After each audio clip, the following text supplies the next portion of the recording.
everybody, and welcome back to Sensory Centers. Today we are making something that might be just a little bit for a slightly older crowd, not necessarily the infants, maybe more like preschool age, but it's called pegboard designs. And if you've ever seen like actually nicely made ones of these, they'll have little pegs that stick up, and normally in rows. I think this one is 5 by 5.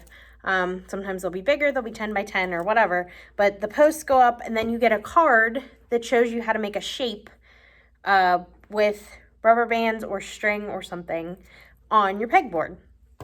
So I thought we could make our own instead of having to buy one. Now I will say that what I thought I could use for this, I don't love the way that it came out. This is craft foam. I got it at the dollar store. There's no time-lapse video for this because this is something I made back in January or February because I thought we were going to start Sensory Centers in March and we would be here, and we weren't. So I made this back then. It's craft foam and push pins, and I had to hot glue the push pins to the craft foam. I think I should have used a block of cork. I think that would have worked better. Or even maybe cardboard and secured it to the back. But even hot glued, the posts move around just a little bit too much in the craft foam. The ones in the middle here seem to have stuck better than the ones in the outer row. Not 100% sure why. Maybe because they got more hot glue on them. I don't know.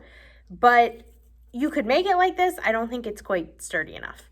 But all you do, whatever you're going to use for your base, you get that. I have a square and I did 5 by 5. If you had a rectangle, you could do a different array if you wanted.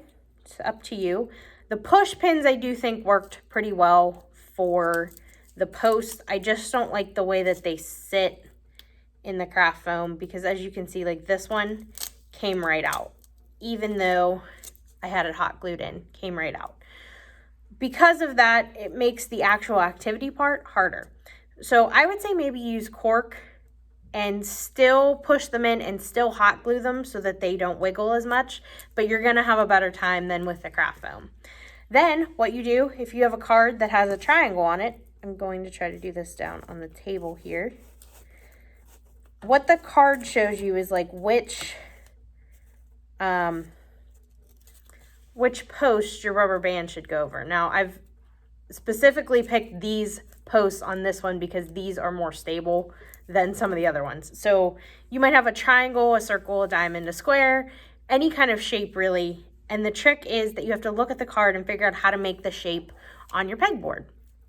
It's super nice to have this kind of game because it can be portable.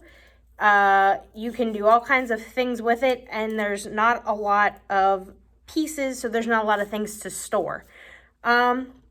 But like I said, use something sturdier, but this is a fun one. This is also probably a little more for the older crowd, maybe preschool and up, because of the pieces that could be detachable and the concept of learning the spatial awareness. However, this is a fun one. It helps you learn geometry from an early age because you're already learning about shapes, and spatial awareness, which is something that I know for me in particular, I need a little bit of help with.